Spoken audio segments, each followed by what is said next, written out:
Will the Dallas Cowboys take a offensive weapon in round one? We'll debate on this episode of the Locked On Cowboys podcast.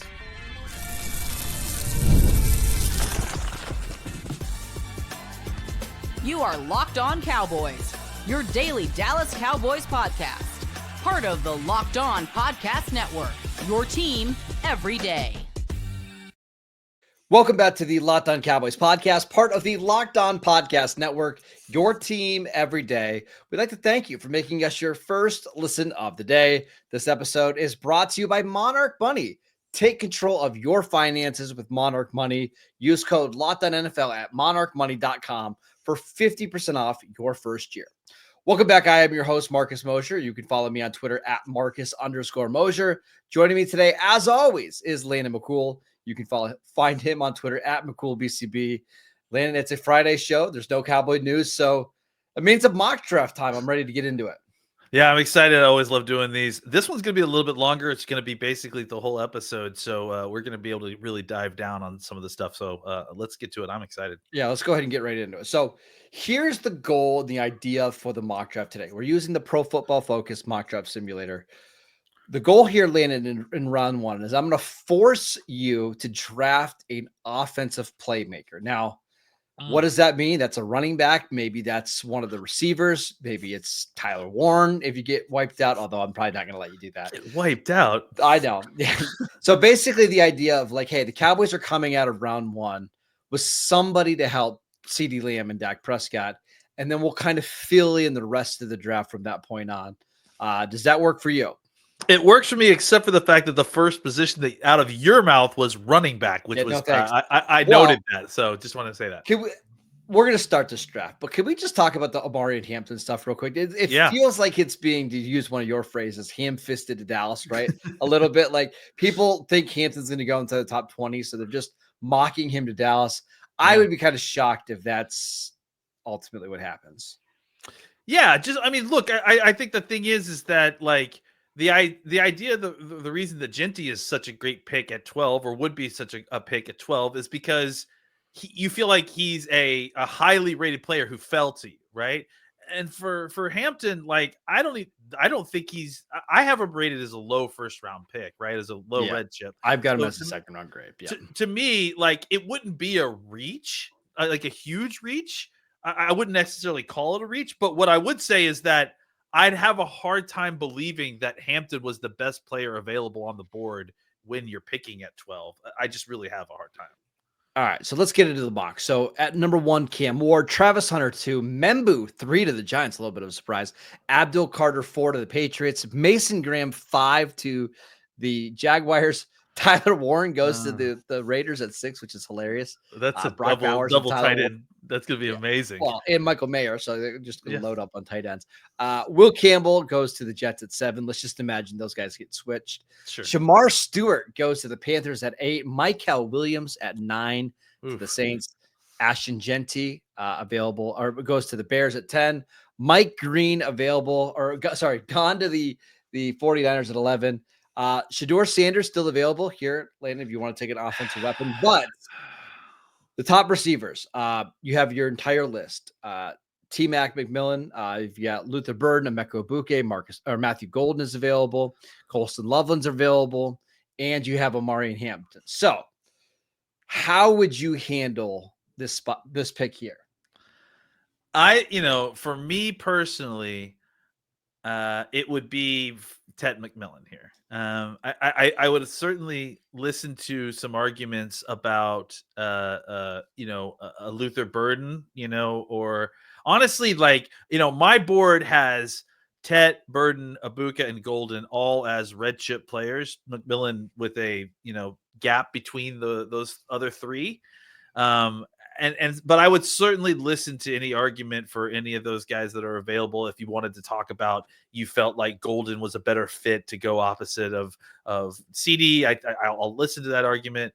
Can we talk about that? Because I was actually let's do about that, because I think for me on my board, I have Luther Burden as the top receiver in this class. I don't think Dallas would consider him here, and it doesn't sound like the NFL considers him here. That's fine. So let's just kind of remove him from the equation. Okay. Are you of the belief that McMillan is the best receiver in this class? Again, if you're removed from Burden. Yes, I think that there is a scarcity argument there too. That he's just the best of the bigger body type that is a little bit rarer and harder to find. So I think he's getting an extra bump with that as well. But I think if all things were being equal, I would still probably rank him as the best. Okay.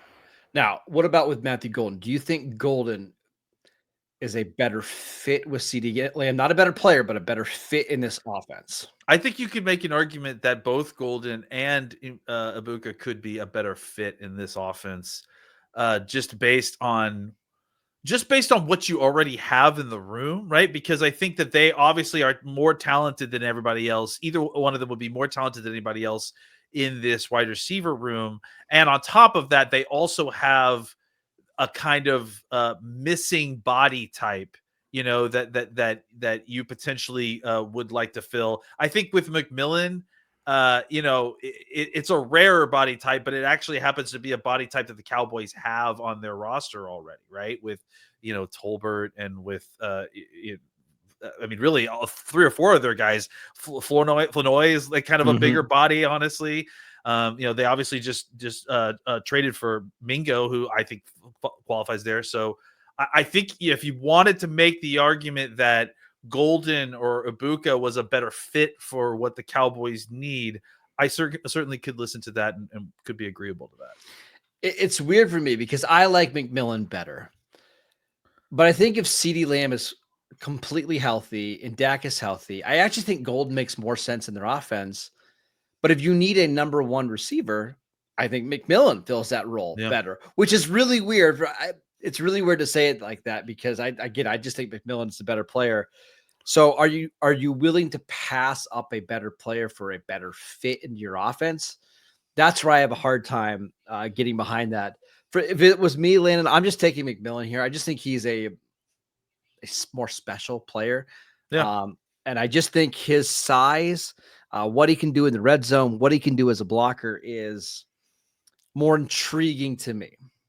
Yeah, and look, I don't think you could really go wrong here. I think the argument is the fit good enough that it makes up the distance between the talent of the two players, right? Like, could you potentially get similar or better output with Golden in this offense than Ted McMillan, even if Ted McMillan is like a better player, which, again, that also doesn't, help you if CeeDee Lamb's out for 3 games and suddenly you don't have that. I think Ted McMillan would help you a lot more in that situation than a guy like Golden. So yeah, I say let's take Ted McMillan again, just because it's the first round. Don't overthink it. This guy, I think, is what you're looking for. And it's not like he's a bad fit. You could certainly certainly just slot him into the X and be just fine. And he kind of fulfills the needs you have for being able to find another body to throw the ball to when you've got double coverage on CD. So certainly a great pick.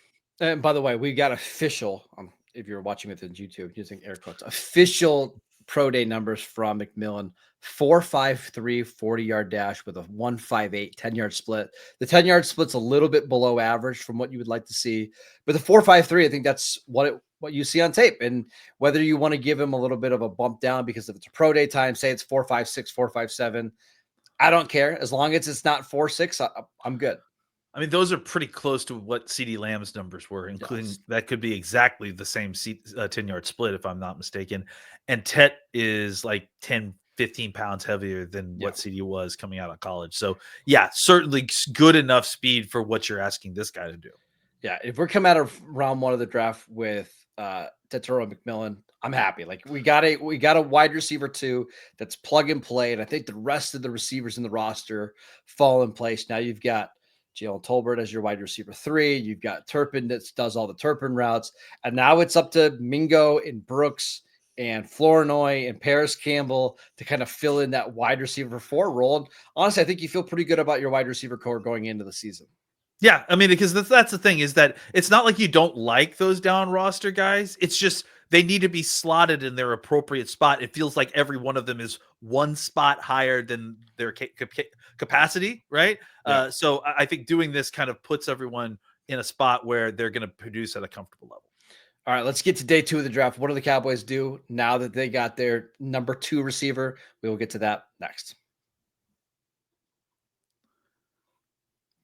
This episode is brought to you by Upwork. Scaling your business requires the right expertise at the right time. And with Upwork, you can find specialized freelancers in marketing, development, design, and more. Experts that are ready to help take your business to the next level. Upwork gives businesses flexibility by connecting them to top freelance talent across multiple industries, including IT, AI, web development, and marketing. Whether you need extra hands for a project or a long-term partner, Upwork makes hiring simple and affordable. If you need help with a marketing campaign, Upwork can connect you with a freelance expert who will help you deliver incredible results. Plus, posting a job is free and simple, and within a day, you can get multiple qualified candidates to choose from. Visit upwork.com right now and post your job for free at upwork.com. Again, that is upwork.com to connect with top talent and grow your business today. This episode is brought to you by Monarch Money. Have you ever checked your bank account and wondered, where did all my money go between dining out, online shopping, entertainment, kids? It's easy to lose track, but that's where Monarch Money comes in, your personal CFO, giving you full visibility and control over your finances. Monarch Money isn't just a budgeting app, it's a complete financial command center. You can track all of your accounts, your investments, and your spending in one place, so you stop managing your money and start building your wealth. I just started using Monarch Money a couple months ago, and I realized how much money I was spending on nonsense like coffee and football cards, stuff like that. But now I'm budgeting smarter and I'm saving more. Take total control of your finances with Monarch Money. Use promo code LOCKEDONNFL at monarchmoney.com for 50% off your first year. That is monarchmoney.com, code LOCKEDONNFL for half off your first year. Welcome back to the Locked On Cowboys podcast. We are doing a full mock draft for the Cowboys. We're going to skip all the 6th and 7th round picks because the Cowboys have a million of them. But round one, the Cowboys took Ted McMillan, pick number 12. We got them a receiver. What do you want to accomplish here, Landon, with the Cowboys' next picks here on day 2? I want to see what the best defensive players are available. Obviously, we went offense the first round. There's definitely some needs on defense as we've discussed. And I think that there are some decent players that have kind of fallen in this area before. So I just wanted to see what's available at the defensive end, corner, potentially defensive tackle, and discuss those first. And then if those don't work, then maybe we turn our eyes to running back. Because I do think that you start to want, and I think honestly, maybe that's what we do first is let's see what running backs went above us, because that's one of the things I've started doing now when I get to my 2nd round pick is to see, has that run begun yet of the 2nd round? And it has not. No, so we have Travion Henderson, Quinshon Judkins, Dylan Sampson, Caleb Johnson, and Cam Scatterable all available here at pick 44. Okay, so that means that I don't feel panicked about having to take a running back yet. No. So let's go back to the overall board and see what's available. So let's do it by position. We'll start. Yeah, let's do corner, right? So Trey Amos, who I am a huge fan of, I think he's a really good player. Available. Siobhan Ravel, the cornerback from East Carolina. Darian Porter, who I believe has 400 career college snaps at corner. That's right. Available. Benjamin Morrison. So there's some good corners available. If you want to look at linebacker, Demetrius Knight, who the Cowboys met with at his pro day, a 25-year-old linebacker who is one of the best hitters in the class. I had to throw his age in there. He's a little old. You sure did. Yeah. Carson Schwessinger from UCLA, if you want another athletic linebacker. Defensive line, we've got Shamar Turner, Omar Norman Lott, Alfred Collins, Joshua Farmer. If you go to the edge rusher position, you have Landon Jackson, Braden Swinson, JT from Ohio State, Jack Sawyer still from Ohio State available, Princely from Mississippi. Seems like the board fell pretty well here for Dallas. Yeah, it really did. So I think that we're probably good to consider the player that we like the best across a couple of these positions. I'm assuming for you it's Trey Amos, right? I think he's the best defensive player left in my mind. Yes. So here's the thing with Trey Amos. Like, he is to me a very kind of a high floor, solid cornerback too, right? Like I don't think he'll ever be the best corner. Maybe he will be if you let your roster deplete a little bit. I don't know that he'll ever be the best corner on your team, but man, if he's the second best, you're living right, you know. I think if you look at the other corners that are on that list, like the Iowa kid, is it Porter? Porter, Yeah, Porter and Ravel. Ravel, Both of those guys, right? You said it. Porter's only played like 400 so odd snaps. Both of those guys are like big-bodied upside players, right? You look at the athleticism, you look at the body, the physical body, and you're like, man, those are much more kind of the type of body type that you see McClay tend towards, right? But having said that, I do agree with you that I think Amos is probably the best player available on that board. I also would consider Landon Jackson here. I think that you need another kind of big body defensive end. And I think, getting someone like Jackson who could be, just lights out against the run, but then also give you something as a pass rusher as well. I think that's something that they should consider. But I don't think we've done a Trey Amos pick here before. So I like that pick, and I think it really kind of solidifies a position that, you didn't – if you walked away without a corner, without an outside corner in this draft, I think you would feel – like I don't know that you would feel – I would feel desperate or dire, depending. Obviously, the medical situation matters, but I do think that solidifying that situation really makes you feel better about what's happening at the cornerback room, especially on the outside going into 2025. All right, so let me ask you this then: the Cowboys are on the clock here at pick 44. I think there's a good chance that all of those running backs that we mentioned, Scatterbo, Henderson, Johnson, are all gone by the Cowboys. By the time the Cowboys pick in the third round. Would you rather have someone like Travion Henderson at 44 and just lock up your running back spot, or would you rather grab the corner like Amos? I personally would take Henderson here. Okay, then let's take Henderson. Because here's the thing: like I have Henderson as a very top of the second round. I think he could be a difference maker. I think that the thing is that you feel what I would honestly do here, and we'll do another draft where we do this my favorite thing to do in all these drafts is to trade back a little bit from 44. Like, see if you can get Seattle to come up for somebody or just like 4 or 5 picks and then taking a running back. But we're not doing that today. So I would say if you're comfortable with it, then let's take Henderson and then let's see how the draft falls, because I still think there's going to be a lot of good defenders at 76. So generally what the Cowboys do is they'll have one of these drafts where they just try to fix one side of the ball, right? And I think there's a lot of good talent available. But if we're coming out of a draft with McMillan and Travion Henderson, pairing those guys with CeeDee Lamb, Dak Prescott, Jake Ferguson, I think you're feeling pretty good about not only what the offense looks like in 2025, but what it's going to look like over the next couple of years. And maybe over the next couple of years with Dak, CeeDee, McMillan, Henderson all under contract, that's when you start focusing more resources back on the defensive side of the ball. Yeah, absolutely. And I think that the spot, like, you have to remember too, that the spots that the Cowboys already have kind of secured, as far as on defense, are the money 5 spots, right? They've got pass rushers, they've got corners at this point, especially now that we just drafted a second one, right? Yep. Or I'm sorry, we didn't Henderson, but even then, like, I still think that the Cowboys have 2 corners, right? Like, that's the thing, is like, teams are trying to figure out who their cornerback one is. The Cowboys, even with Henderson, even with Diggs being injured, you still have Bland there. So you do have spots. Guys, you just need to kind of add some more bodies there to feel comfortable. All right, let's run through some defensive players here at pick 76. Yeah.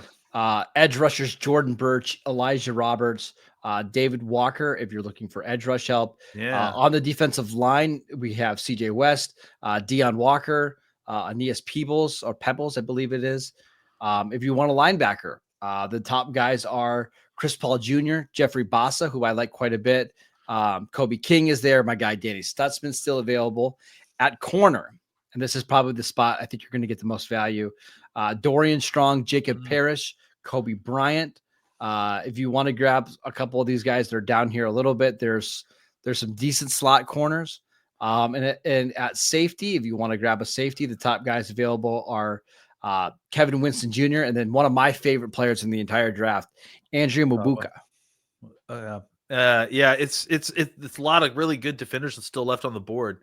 Let's go back to the overall board real quick. Mm-hmm. I think that, look, I like these. And it's so funny that they're rated so closely together, but I like these big bodied defensive ends that are available here. Like we just looked at Jordan Birch. I really also like the SMU kid. What's his name? Elijah Roberts. Yeah, Roberts. Yeah. I like these guys because I think that you could get obviously what you need, a big body defensive end, and first and second down, he can reduce down and rush the passer, give you some snaps as a defensive tackle. I think that really I like both of these guys in that role. I would take Birch here. Just you're gambling on a 6 foot, 5, 295 pound edge rusher. It's fine. Like this is where you just add more of that kind of depth. This is basically where Dallas got Chauncey Golston. Yeah, the other guy I would throw in there is CJ West is a nose tackle type who can really kind of hold things down if you need him to. So just a really stout defender in the middle of the defense. So if you wanted to just kind of shore that up real quick, dropping CJ West in on top of what you already got kind of would solidify the position. So I do think that you could still kind of honestly get either one of these kind of body types in your next pick in the 5th round if you also needed them to, because they're just very specific types. So I would take Birch. I think he might be the more most talented of all these, but okay. It's up to you. All right. So coming out of the draft, the first 3 rounds with Tetairoa McMillan, Travion Henderson, Jordan Birch, maybe doesn't give you quite as much talent on defense as you're hoping. But I can't see very many Cowboy fans being upset with those first 2 picks. Let's finish out this mock, Landon, and then we'll talk about the overall thoughts of it next. The NCAA tournament is here, and so is the bracket breakdown. Locked On Podcast Network and Amazon Fire TV channels are teaming up to deliver NCAA tournament coverage like never before. Watch studio shows featuring former players and Locked On's local experts as they guide you through every upset, buzzer beater, and bracket matchup. Stream it all for free on Amazon Fire TV channel. Search Bracket Breakdown to see it all for free. It's your team every day.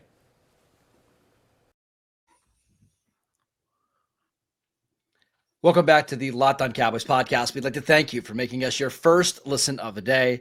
For your second listen, check out the Locked On NFL Draft Show with Damian Parson and Keith Sanchez. Now that the season is over, get the latest draft rankings, rumors, and news every day, and find Locked On NFL Draft on YouTube or wherever you listen to your podcast. All right, Landon, back to the mock draft. We're here in the 5th round. We got a couple picks left. What are you looking to do here now that we're on day 3? Well, we know the Cowboys are looking at quarterback, right? So they probably, and I see Quinn Ewers is still on the Hey, board. there you go. So that kind of worked out the way you wanted. And honestly, really all 3 of these kind of 5th round quarterbacks that you're looking at all ended up here. So let's look at the overall board first, just to make sure there isn't like someone, blaring that's sticking out here. I shall too, and Kyle Williams, who I'm a huge fan. Kobe King. Upton Stout is listed as a safety. One of my favorite slot corners in the entire draft. If you're watching with us on YouTube right now, 90.9 run defense grade. He had 17 run stops this year as a slot corner, which is incredible. That's where I think he's going to play in the NFL. So if you want to add a slot corner, we have not drafted a secondary guy yet. This is one of the guys that I want to target. What's his size? The size is 5'9", 182, which is it's a slot corner. Yeah, so as long as they're good with that size for the slot corner, that'd be a good choice. So I think we can look at him for sure. We have 4 of these picks, if I'm not mistaken. Like that. Yeah. All right, we've got a couple of these. Go ahead.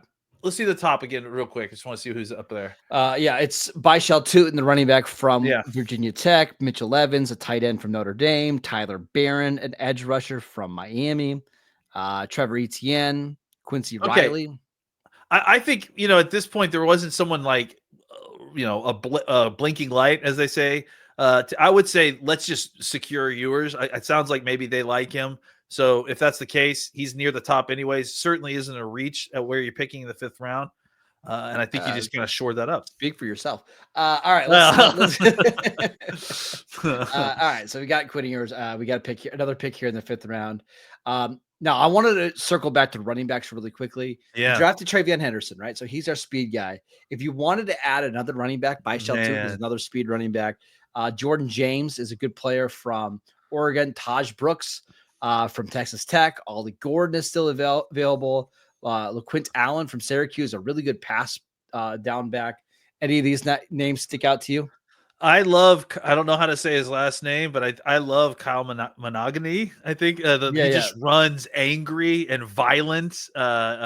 He's not as big as he runs, but I really like him. But I think to me, the guy that in this list that really fits and complements well, I think there's 2 of them.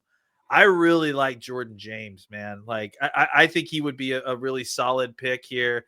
I think he just gives you kind of another steady workhorse presence. He's got, good, but not, overpowering size. He's not necessarily a breakaway guy, but he's definitely going to get you what's blocked. He's a good all-around back. Mm-hmm. I think it would be someone great to pair with them. The other name I would throw out there is Ollie Gordon. I think he's a little bit ranked low here. He had a really, really rough 2024 season after, really being viewed as a first-round pick going out of the 2023 season. So I like him a lot. I think he would bounce back with the Cowboys and just some better talent overall around him. So who else are you looking at? Nothing. Mike, all my slot corners went off the board right after we picked. So I think you probably are looking, back at running back a little bit. If you want to look at receivers to add somebody else, Dante Thornton is there, Jimmy Horn Jr., but we've already got McMillan. Probably don't need another body there. I'm good just taking another running back and saying, hey, we've got our running backs for the next 4 years. Yeah. So, I mean, I think Jordan James makes a lot of sense just to pair as a pairing. And then what about offensive line? That's still a spot that the Cowboys could use somebody. Emory Jones is a really talented player from LSU. Right. If you wanted to look more like an interior offensive lineman, we've got Logan Brown, Seth McLaughlin. I don't know if they look at him, but I really like Jonah Moynihan from USC. I thought he had a really great Senior Bowl. Monheim, sorry. I think he probably is a zone. Yeah, they're saying him there. He's a center only, really. And so I don't know if the Cowboys would be interested in him, but I really liked him. Miles Frazier is also a good player for LSU, and he could be a guy that if you're looking to, just kind of add some more size and depth at the right guard position at the competition that you're going to have, he could be someone that you could look at. And I just wanted to go to one more position. If you wanted to grab a linebacker, because I do think that's a spot that the Cowboys are going to want to add more depth. Small Mondon from Georgia is incredibly athletic. I mean, incredibly athletic. Probably a special teams guy early on in his career. But my guy, Danny Stutzman, I'm just telling you right now, you want a throwback linebacker that could stop the run, 91% or 91 run defense grade, plays all over, 2-time All-American. And we know Dallas has a little bit of interest there. So Danny Stutzman is a good value here. Look at that size, by the way, 6'4", 241. That is a middle linebacker in the NFL. And actually, honestly, I think we take him. I mean, I like him as much as any of these other players. And I think that, in the 5th round, like even if he's not playing defense a lot, you're going to get a lot of special team snaps out of a guy like that. It's like Mike McCarthy. He's not your coach anymore, but like he said last year, and I think he's right, with these new kickoff rules, you just can't have enough of those 6'4", 250-pound body types. And he certainly qualifies as one of those. All right. So just to recap our draft, we took Tetsuo McMillan in round 1 at pick 12. PFF Hayes our selection is Travion. I don't care. I don't care. I love it. Jordan Birch in round 3 to get more edge rushing help. Quinn Ewers in round 5, right about where he should be drafted. Jordan James to pair with Travion Henderson. That's quite the backfield moving forward. Danny Stutzman in round 5, and then just a couple more picks later. But I got to say, I like the sequencing there of McMillan and Henderson. You're getting 2 guys right away that just add more juice to the offense that desperately needs it. Yeah, and with the depth of the defensive line, you're likely to get to that 3rd round where we did and still have a quality, rotational guy who could grow into a starter at nose tackle, at edge, a certain kind of edge. If you're looking for the right kind of edge, and the Cowboys have fulfilled their need at pass rusher, so they can be a little bit more open for Jordan Burch to come in and be the guy they draft. So yeah, the sequencing actually worked out quite nicely there. You're not going to fill all your needs in one draft, but you want to get 2 or 3 guys you feel like can come in and make an impact right away. And I think that's what you accomplish in this draft. You fill what we've been saying is the biggest need on this roster, a number 2 option in the passing game. You get more dynamic at running back with Henderson and with Jordan James. And then you get 2 guys on defense in Stutzman and Burch that just give you more depth at positions that you need it. Corner, we weren't able to get to corner, weren't able to get to safety. You're probably gonna have to do some work in free agency, but I think overall that is a pretty realistic draft that I think Cowboy fans would be excited about. Yeah, I'm excited about this haul. I can't wait to see what they're like in OTAs. Yeah, there you go. All right, that is it for today's show. We'd like to thank you for making Locked On Cowboys your first listen of the day. Make sure you check out the YouTube channel, download the podcast, wherever you get your podcasts. We are free and available on all platforms. Follow Landon on X at McCoolBCB. I'm at Marcus_Mosher.